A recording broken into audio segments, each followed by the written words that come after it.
Golden child brother threatens to boycott my wedding unless I make it suitable to his family, but I, a female, 27, am due to get married to my partner male, 28. This summer my brother Josh, 32, is refusing to come to the wedding, and I think he's being unreasonable and childish. Our wedding is going to be child-free with no kids under the age of 13ish. The youngest guests will be around 12 to 13 years old at the time of the wedding. My partner and I don't hate children, and we had multiple reasons for having our wedding this way. Personally, I think that weddings are most boring, unenjoyable experiences from the point of view of small children, so it's hardly surprising that they'll act up. Josh has 2 kids. Kindergarten-age twins, and he's commented that we're selfish for having a child-free wedding and that if we aren't inviting his kids, then he's not going. I can understand his perspective, but he's not trying to understand ours. When Josh got married 7 years ago, he and his wife also had a child-free wedding. Last weekend we attended a family party. It was someone's birthday, and some family members brought up the topic of my upcoming wedding. Josh scoffed at the whole time and commented that he wouldn't know about it because he's excluded. His comments caused short, awkward silences, but no one responded to them. Later, when I was talking to Josh alone, I told him he's still invited to the wedding, and whether he and his wife can go or not, those are his options, and his making snide comments isn't going to change the plans. He said that I was alienating his children and that they'd be very sad about this when they're older and that they would love to be flower girls. I called him a hypocrite and told him to grow up, which was the end of the conversation. Our parents are now getting involved, and my dad told me that he and my stepmom will not be at the wedding if Josh isn't. I'm not close with him for unrelated reasons, and our relationship is rocky at best, so I just told him that's up to him. My mom is asking me to make an exception for Josh's kids. She said that I'm acting like a narcissist and that we all have to make compromises. Sometimes am I the idiot? He hasn't said that he regrets having a child-free wedding. He just told me that was his choice at the time, and it was a long time ago. Josh and I have 5 other siblings. 3 of them had kids or babies at the time of his wedding, and some of our step-siblings also had young children, and they all got babysitters. Not the idiot. You now know what to say to him. It's your choice, and one day it'll be long ago, just like his. Then refuse to discuss it further and just let him know that he has a decision to make, as do the parents. Daddy should be reminded what he's going to miss mentioning in his hearing, that you'll need to find someone else to walk you down the aisle and do a dance with. Josh is indeed hypocritical and is being strangely petulant and dramatic. Now your mom's also out of line, and the remarks about narcissism is ridiculous. It's so sad that other family members are caving to Josh and choosing sides in a totally unnecessary way. Is Josh out to sabotage your wedding over this because he needs to hear that this is what he's doing? He's making it all about him, and speaking of things that'll never be forgiven, maybe he needs to know you'll never forgive him for ruining your wedding by causing drama and getting others to boycott on his behalf. Because you're making the same choice that he made 7 years ago. Absolutely. And it's amazing that OP is being called selfish when that's actually who Josh is. He's annoyed because it's his kids that are being excluded. Now he didn't care about other kids when he got married and still probably doesn't. It's classic. It's now happening to me, so it matters now. Energy. He could get a sitter for 3 hours of the wedding. It's not like he's not allowed to go out at all. Ops right. Weddings are boring for kids. If your parents refuse to go to your wedding because Josh is pouting, then they're all choosing to be no better than toddlers throwing a tantrum. It would appear that he's the favorite child because your parents are choosing him over you on your special day. I'm sorry, refuse to discuss this issue anymore with them and hold your ground. Please don't listen to their threats. If they show up, great. If they don't, that's fine too. Congratulations on your upcoming wedding. I, 34, female and married to my husband, 36, and have been for 3 years. I have 2 dogs that I've had since before I married him. My dogs are like my children. He knows this, and I thought that was how he thought of them. My job requires me to go on many trips throughout the month. These trips can vary from 3 days to 3 weeks. Before I started this job, I talked to my husband, and I explained that I would be away a lot and that it would leave him to take care of the house. Before you say it's not his job to take care of the dogs, I did say he wouldn't have to do much, just feed them dinner as I would feed them breakfast unless I'm away, and that's it. I would walk them when I got home. He agreed, and it all seemed fine. Now fast forward to a month ago, I had a work trip coming up, and it was quite a long one. It would be for 2 weeks, and I prepared my husband for it, telling him what needed to be done. He told me not to worry and that he would be fine, so I left it on the day I had to leave for my trip. I said goodbye and got in the taxi. When I arrived, I settled in and did the usual. However, I got a text from my mom asking if something happened with my dogs. I was really confused and asked her what she meant. She said she went to drop off some things and saw my dogs tied up on the front porch. I was shocked and told her to send a picture. I told her to untie my dogs and take them with her, and I would cancel my trip and come home. Once I got home and opened the front door, my husband was in the living room on the phone with someone, sounding alarmed. I tried to act normal and walked up to him. He seemed surprised to see me and then very worried. I asked him what was wrong, and he said he lost my dogs. I knew what really happened, but I played along. I said how, and he sheepishly told me he had locked them outside for making too much noise and someone must have taken them. I was so disappointed, to say the least. I asked him why he would do that, and he said they were annoying him, and it shouldn't be his responsibility. I went upstairs and packed a bag and left to stay at my mom's. He asked me where I was going as I tried to leave the door. I said I was taking a break to think things over since I got to my mom's. He's been blowing up my phone calling me overdramatic. Even my mother-in-law has been calling me dramatic and selfish. I haven't told him I have my dogs, but it's not just about that, it's about the fact that I don't trust him anymore. I've decided to get a divorce after speaking to my mom and best friend. My dogs are my priority. Let me know if I am the idiot, not the idiot.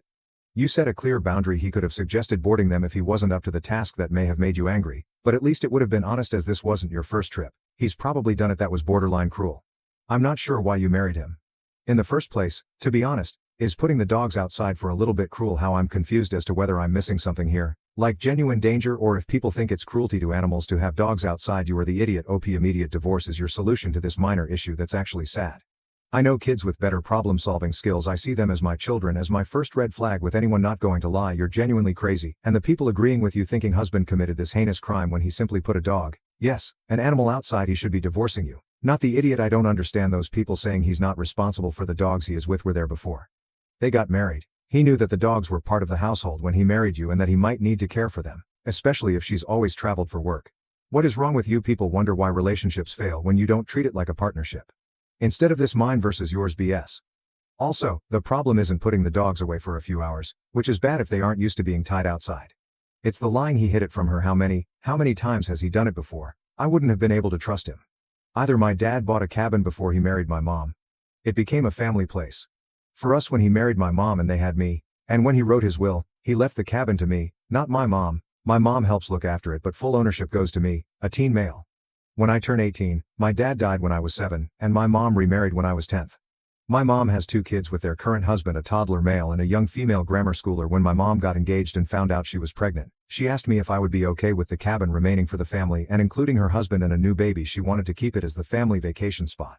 However, she said that if I turned around once I owned it entirely and said I didn't want her and her husband and you kids to be there, she wasn't going to ruin any memories for them or cause them any heartache by bringing them, knowing that they'd no longer be able to go in a few years. I told her I wouldn't want them to use it and wouldn't let it be used by her new family. She told me they were our family, not just hers. She saw that I still didn't want to let it be for them as well, so she never took them there. Before Christmas, my mom let her sister Alon's family stays in the cabin because they lost their house since then. My half-sister's been asking questions about it, wondering why she never goes there, etc. My mom told her if it was mine, and she looked after it for me until I was in, and she wanted the family to be safe. So then my half-sister asked when we're all going to go, why we don't ever stay there, and how she wants to see. My mom asked me if I had changed my mind yet, and I said nope. So my mom was trying to make my half-sister less upset about it, but she would ask questions once a week about this cabin and say she wanted to visit this. Anchored my mom's husband, who said it was ridiculous that the family owns a cabin and that they couldn't use it. He sat around me once and I told him it's not owned by the family, it's owned by me. My mom is now blaming me, saying it put everyone in a bad position because her in-law stayed there, but she can't bring her kids. I told her that wasn't my fault. She was the one who offered the cabin all by herself, and I had no say in it. She told me it was the right thing to do, and the right thing to do now would be to accept that my family has changed and let them all enjoy the cabin. I told her I couldn't stop her for the next 2 years, but it wasn't going to be used once I took full control of mom and her husband. Both told me that wasn't the correct way to behave. They said I made my half-sister upset by letting her aunt, uncle and cousin stay. I told my mom she let them stay, not me, and she needed to own it instead of blaming me.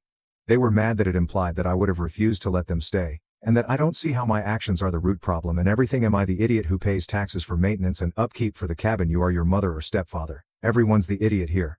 You're all acting immature. Your mother should have used it while having the chance instead of allowing you to spite everyone else. If this is in the US and it's a state with property taxes, I truly hope you can afford them as soon as you.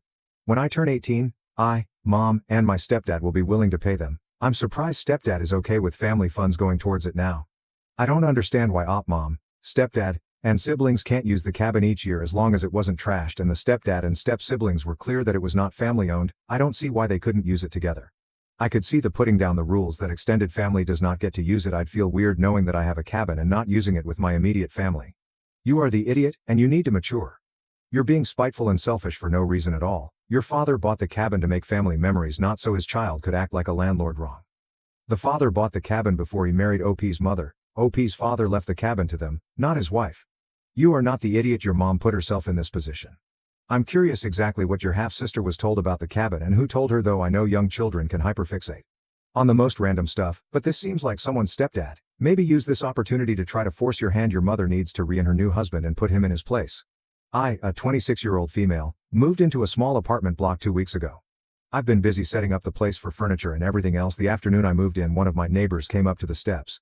Each apartment has a little front area, and mine faces the car park. She introduced herself as a single mom with a preschool-age daughter and gave me a small succulent to say welcome. I was very appreciative and said thank you, and we spoke for a few minutes. I work 3 days from home, and I'm usually home in the evening after work, and at night this neighbor started showing up a lot. I can generally hear her approaching with her daughter, and they'll show up with a painting or something the daughter's made to give to me. It's nice, but I prefer to keep to myself, and often I'm in my baggy tee or not dressed for visitors. I have to make myself presentable in under a minute with no notice in this last instance. They showed up around 7 p.m. The daughter had made some kind of drawing and wanted to drop it off. I had a long day. I was in a giant sweater looking a mess but insanely comfy, eating ice cream on the couch and watching a film. I saw them through the window and had to quickly jump up, put on shorts and greet them at the door. Said thank you as always, but the daughter wanted to come in and see what I was watching. Nothing terrible, just a bit too grown up for a preschooler. I politely said, "Look, thank you, but I'm really not in the mood tonight, and could they please leave?" My neighbor responded, "But she's just a kid. It'll only be a few minutes, and she loves making things to show you." I said, "Look, I'm child-free by choice. Can you please leave? Thank you and good night." They have not been back since, but they left a note in my mailbox explaining I was rude. Her daughter was upset and cried, and they'd be open to an apology. I haven't responded, but I don't want to apologize. Am I the idiot for turning them away? Not the idiot. Unannounced visitors are the worst, especially when there's no valid reason for the surprise visit. She's just a kid. This means absolutely nothing, and I don't care what your age is, I said. No, you were neighborly. That's good. Great. They don't understand normal social boundaries. I bet this woman is trying to befriend you. So she can easily say, "Oops, I have an emergency. Could you watch my child?" to her friend in the building. That's precisely where this is headed. Keep your distance if you don't want to end up either as the unwilling babysitter or making a phone call to CPS because she's abandoned her kid on your doorstep. Not the idiot for turning them away, and no need for an apology. That's the mom's way of building an entitlement doorway that leaves you open to owing the mom something, clearly a position you don't want to find yourself. I work in a beauty supply store where we sell makeup and hair care products, etc. We got these little freckle pens in recently. When I was younger, I would always get a few freckles in the summer from playing outside in the sun all day. Now that I'm older, I try to take better care of my skin. I use sunscreen and try to limit my exposure. I missed my freckles, so I decided to try the pen. I picked out the lightest shades so they'd look natural. It worked wonderfully, and now I use it almost every day. I meet up with one of my friends for lunch yesterday, and she looked at me funny and asked, "Have you always had freckles?" I told her about the freckle pen, and she told me it doesn't sit right with her soul and that she was bullied as a child for having freckles, and now people wear them as a fashion statement. I told her I just thought they were cute, and she said it felt like cultural appropriation. I'm not in the wrong here, obviously that she was bullied, but I don't think using a freckle pen is the same thing as cultural appropriation, not the idiotic cultural appropriation. Since when are freckles culture? People need to find hobbies. It's like dyeing your hair blonde if you're not a natural blonde. I'm a redhead, and I have freckles. Mostly all over my body, especially in the summer. Of course, it's okay for you to have fake freckles. Your friend is very immature and just weird. The sit right in my soul got me. The friend acted as if her saying this statement made her beliefs more important than anything else in that moment. Does she get mad when people? Does she get mad if they change their hair color? When people change their overall fashion style guide? I can't stand people like this. Do you have an opinion? Great, it doesn't have to be respected or enacted as reality. Not the idiot. Your style and makeup choices are your business.